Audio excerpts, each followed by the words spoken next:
তেলওলা গরুর মাংস রান্দালাম এক লড়া। তো এনারা ভিডিওটা স্কিপ করুন না, যে পুরাটাই দেখবেন গরুর মাংস কিভাবে বানায়। তো ইন্দা সল সল তাকিয়ার বাইরে যায় গরুর মাংস লইছে। আজকে গরুর মাংসের মধ্যে হুদা তেল পরে কইছে বাসমুখা কচু আনছে বাজার থেকে, তো কচু দাই রান্দালাই। তো ইন্দা সবকিছু আমি কাটা বাছা করে লইছি।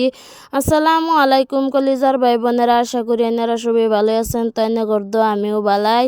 তো মাংস ইন্দা ধুয়ে লইছি, ধুয়ে লয়ে ইন্দা পেঁয়াজ রসুন মরিচের গুঁড়া হলদি গুঁড়া জিরার গুঁড়া ইন্দা আদা বাড়া সব কিছু আর কি দেয়ালতাছি। দিয়া হাইরা সুন্দর করে মাংসটারে মাহাই আলবাম।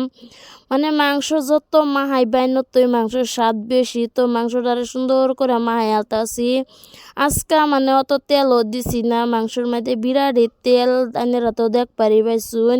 তো মাংস কিবা রান্ধি আনেরা দেখতে তাহুন পাঁচমিকা কচু দিয়া হাইরে। আর পাঁচমিকা কচু দা গরু মাংস কেডা কেডা খাইছুন অবশ্যই কমেন্টও জানাইবেন। আর যদি না খাইন তে ভিডিও দেখে হাইরে রান দেখাইবেন। পাঁচমিকা কচু দিয়ে হাইরে মাংসটা যে রাঁধছি বিরাটই স্বাদ লাগছে। এক থালি তো গরম গরম ভাত খেয়েছি বইয়া হাইরা। তো এনারা অবশ্যই খাই দেখবেন, বিরাটই টেস্টি এই রেসিপিটা। তো এই যে মাংস আমি বয়ে দিছি। আজকা মাংস দুই ভাগ করে রান্দাম। তো এন্দা কচুর মাংস বয়ে দিছি, কচুর মাংস কষানি হয়েছে না। পরে এই যে হুদাটা গুছাইরা দেখতাছি।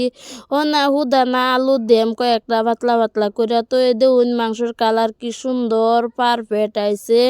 তো এন্দা কচুদা যে রান্দা আমি মাংসটা কষানি হয়ে গেছে। তো আমি এন্দা সুন্দর করে লাড়া ছাড়া দিতাছি। আর মাংসর থেকে যে একটা সেন্ট বাইরেছে বিরাটই ভাল লাগতাছে।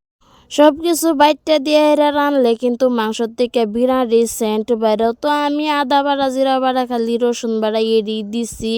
তো আজকে মরিচের গুঁড়া দিয়ে এড়ে রাঁধছি, তেও কিন্তু বিরাটই সেন্ট বেরোছে। আর মাংস যে বিরাটই আজকা বালা।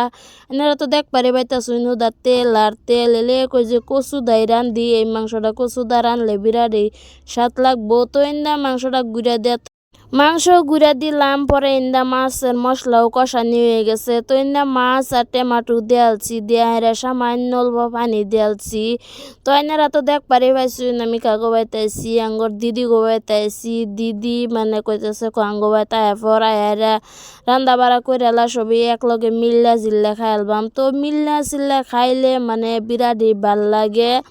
অল্প বস্তু রান্ধবেন সবের লগে ভাগ করে খাইবেন, এইটা কিন্তু বিরাটই স্বাদ লাগবে। বেশি রান্দা হেরা যদি ঘরের কোনাত বইয়া খান এটার মধ্যে কোনো শান্তি নাই। আর যদি অল্প রান্দা হেরা সবের লগে মিল্লা চিল্লা খান এটার মধ্যে বহুত শান্তি। তো এন্দা আমি এই যে মাংস কষানি হয়ে গেছে, পরে কই যে পানি দেয়ালাই। পানি দেয়া সুন্দর করে লাড়া চাড়া দিতাছি। আর মাংস যে কষাইছি পরে আমি দুইটা আড্ডি উড়াইয়া খাইয়া লইছি, বিরাটই টেস্টি হয়েছে। তো এন্দা ডাকনাটা ঘুরা দেম। তো এন্দা দেউনে যে কচুটিও সুন্দর করে ভাপ দিয়ালছি। তো ভাপ দিয়ে হাইরা পরে হীরা বাড়ে যে আলুদা মাংসদা সবজি বসলাম।